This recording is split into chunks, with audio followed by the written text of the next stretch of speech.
Hey everybody, Shoebox Legends here. Thanks for joining me for another episode. Today we are, as you can see, situated a little bit differently. We're going to try an overhead view here and see how this plays out. But the reason being, as you can tell by what's in front of you here and the name of the post, I'm going to take a look at a set that's in progress today in the binder that you see in front of you. So this is something that I've talked about a couple times now on the channel, but decided years ago to try to complete the 2011 Topps Chrome baseball set, which is 220 cards deep, and trying to complete the entire thing in Atomic Refractor parallel format. These are the Atomic Refractors are my favorite shiny cards of all time, or Panini cracked ice, you know, on the other side of the house. Just love that bright, vibrant technology. And I've talked about this before on the channel, but most years the Topps Chrome Atomic parallels are very, very limited, you know, sometimes as few as 10 copies. And so they're really tough to track down. So I'd never attempt a completion of a Topps Chrome Atomic set from any other year. However, in 2011, they created 225 copies each of the Atomic Refractors, and that seemed just available enough that it enticed me to take a crack at the set. So I picked up years ago a starter lot, and I've just been filling in singles from time to time, some of which I've covered on the channel. So I keep this set build in this Ultra Pro binder here and Ultra Pro sheets on the bookshelf that you see behind you in a lot of the episodes prior to this. And I don't know how well this overhead angle is going to work. I'm definitely getting some glare here from coming in from the window, but should give you a sense, and we can just kind of flip through what's here, look at where I'm at, and maybe talk about a couple notable cards. For example, this is back when they still had a license to do Mantle. So here on the first page, of course, in the appropriate slot number 7 is an Atomic Refractor of Mickey Mantle, which is just really cool. Feels kind of weird or almost wrong to have something so shiny and modern of a guy that we usually associate with vintage like that. But first page also has Chipper Jones, another Hall of Famer there, which is pretty nice. And some guys who maybe might have a shot someday, most notably Buster Posey. So we're just going to flip through. I'm not going to talk about every one of these cards. Like I said, 220 on the set. You can really see how when they're all gathered together in binder format here, the sparkliness is just almost like overwhelming. And we've got another future Hall of Famer, in my opinion, here in the upper right, David Ortiz, Big Papi of my hometown Boston Red Sox. So really cool one here. Just underrated guy. I know he obviously loses a little bit of credit for having been a DH for so many years, but I do think his numbers and his clutch and post-season hitting in particular may end up stamping his ticket someday.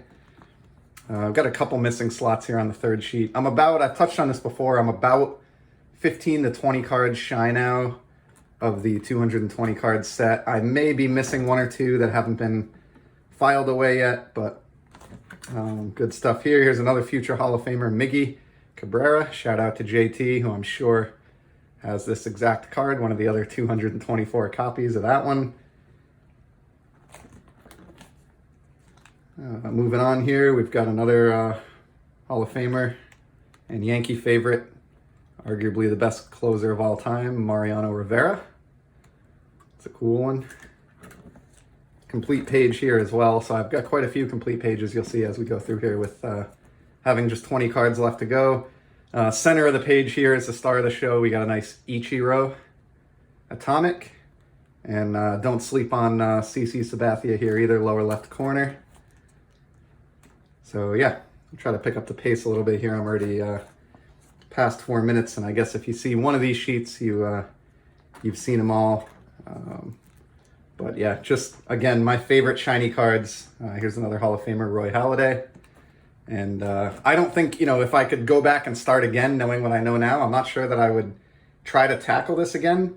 It's just been a very difficult endeavor. The starter lot that I got to begin with was like almost 100 of these. And so I thought, you know, I'm really in a good place here. I've got almost half the set, but boy, you get into competing with some of these player collectors that are hardcore for some of these really well-loved teams, and it gets pretty brutal. And then as the years tick by, it just gets harder and harder to find these, even cards that are numbered as high as, 225. So here's an A-Rod. That's a nice one. And then down center here, we've got Clayton Kershaw. Here's one of my favorite pitchers, Justin Verlander. Very happy to have that one.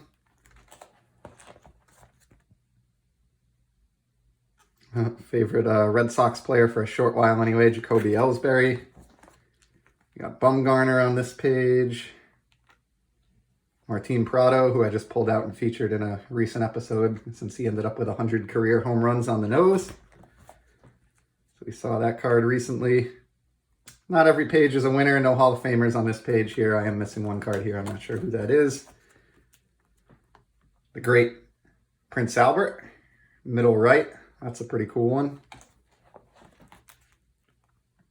Hometown favorite for the Red Sox, Dustin Pedroia here, middle bottom.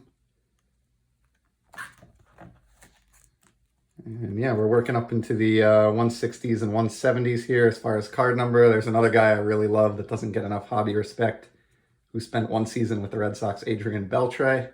Loved the image of this one where he's sort of taking a deep cut, and so much so that he's actually falling down to one knee in the batter's box here. That was a swing that I remember many times from his tenure with Boston, so it's kind of cool to have that one commemorated on cardboard.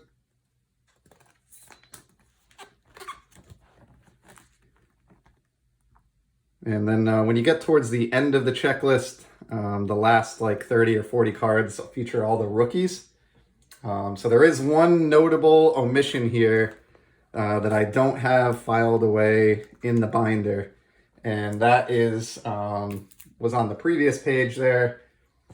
We look, slot 173, which is the upper right, or I'm sorry, the middle pane at the top here, which you can see is empty. I do have this card, but it's a little too valuable for me to feel comfortable putting it in the binder. Maybe until I move this to a Z folio at some point, I may reconsider, but this was a big win for the project that I picked up last summer.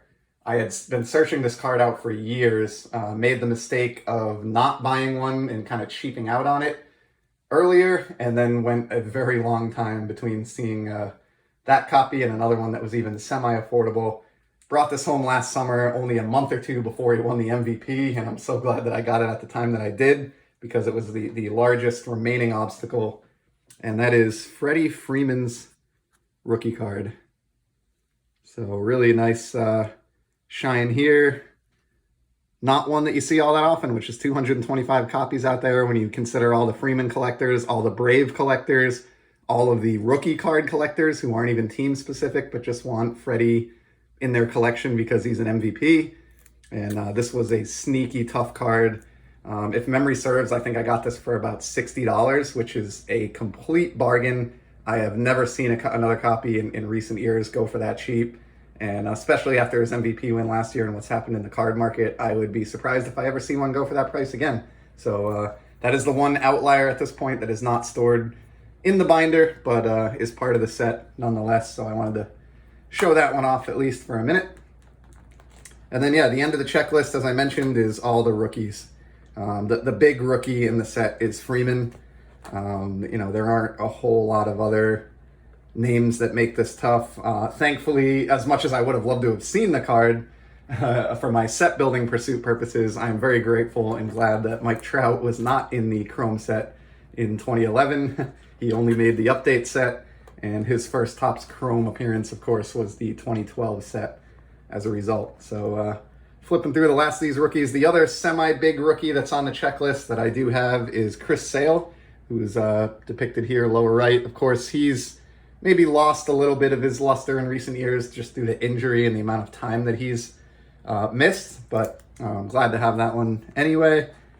And then we just have the last couple pages here. And annoyingly, the set has 220 cards, which means we have 4 cards that spill over onto the final page. Really wish Topps would just give a heads up to set collectors and those, or pay attention to set collectors and those who like to use binders, and maybe consider making that like a 225 card set so that it fits perfectly in the binder sheets. But it's Topps, and I guess that's not their biggest concern. So that's a look at the current state of my 2011 Topps Chrome Atomic Refractor set build.